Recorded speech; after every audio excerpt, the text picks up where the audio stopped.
په دې ویډیو کې به وګورئ چې سنجیده د احمدشاه بابا نقش څنګه ترسره کړی دی، د پانی پت د فلم قصه څرنګه ده او د احمدشاه بابا په نقش کې په دې فلم کې څومره مبالغه شوې ده.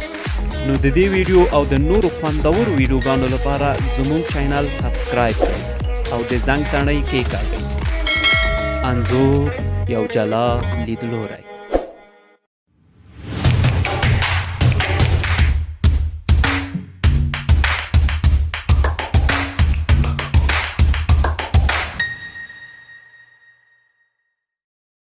احمدشاه بابا په زړونو کې ژوندی پاچا، پانی پت په سیمه کې مشهوره کیسه، خو د هند سینما نوې نخري. लुत्फन आखिरकार ये हमारा भाई है. ठीक है सरफराज, लेकिन मेरे पे खंजर उठाने से पहले मुर्तजा ने सोचा नहीं. په دې وروستیو کې د هند سینما یو نوی فلم د پانی پت په نوم جوړ کړی و. د پانی پت قصه ټولو ته په افغانستان کې معلومه ده. چاته نیکونو او پلرونو ویلي او چا بیا د تاریخ په کتابونو کې لوستې ده. پانی پت په هند کې د یوې سیمې نوم دی چې ډېرې جګړې پکې شوي دي او یوه له هغو څخه د احمدشاه بابا او د مراټیانو جګړه وه.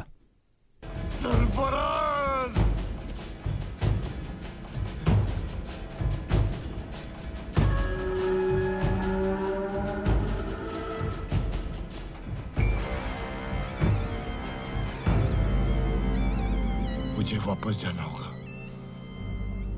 मुझे कांदाहार वापस जाना होगा फौरन. कांदाहार? ये आप कैसे कर सकते हैं? हिंदुस्तान को जीतने के लिए मैं अफगानिस्तान को दांव पे नहीं लगाऊंगा. मैं समझ रहा हूं शहंशाह, लेकिन सवाल ये है कि आप जाएंगे कैसे? मराठा फौज ने आपका रास्ता रोक रखा है शहंशाह. सामने देखिए हुजूर, सामने देखिए.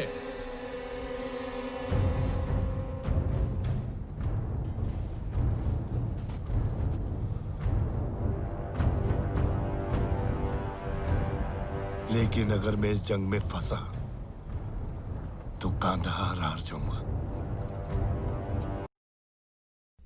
د هند سینما په دې وروستیو کلونو کې د تاریخ په اساس فلمونه جوړوي او تاریخ نندارې ته وړاندې کوي، خو دا تاریخ څومره سم دی د فلمونو په لیدلو سره معلومیږي.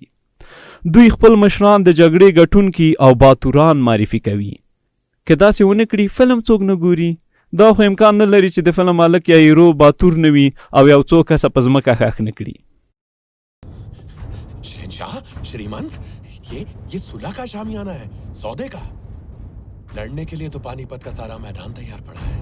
د پانی پت په فلم کې د هند سینما مشهور اداکارانو کار کړی چې سنجیدت، ارجن کپور او کریتی سونون د یادولو وړ دي. په دې فلم کې سنجیدت د احمدشاه بابا په نقش کې کار کړی. په یاد فلم کې احمدشاه بابا په شخصیت کې ډیره مبالغه شوې. ابدالي په دې فلم کې یو غصناک انسان معرفي شوی. په هیڅ چا باور نه لري او مغرور انسان دی. د امپراتورۍ حرص لري او د خپل پاچاهۍ لپاره په هر ځای حمله کوي او مظلوم خلک وژني. البته دا په فلم کې دي. د فلم په یوه برخه کې احمدشاه بابا چې کله هند ته رسیږي نو د میوو لوښي ته لاس اچوي او ان تر دې چې خپل مخ ککړوي. आपका बेकरारी से इंतजार कर रहे थे. उम्मीद है सफर खुशगवार रहा होगा. 5 दरिया पार करना खुशगवार नहीं होता. په دې فلم کې احمدشاه بابا یا هم سنجیدت په یو ځای کې پښتو ویلي.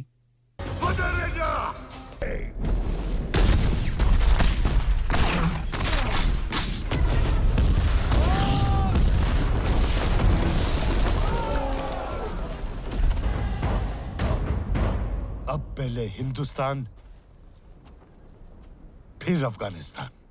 په آخر کې د فلم هدف داسې ښودل شوی چې احمدشاه ابدالي د مراټیانو باتوري ولیده، نور هند ته راونه ګرځېد، خو په اصل کې د کور دننه ستونزې وې چې احمدشاه بابا ونه غوښته خپله پاچاهي وغځوي.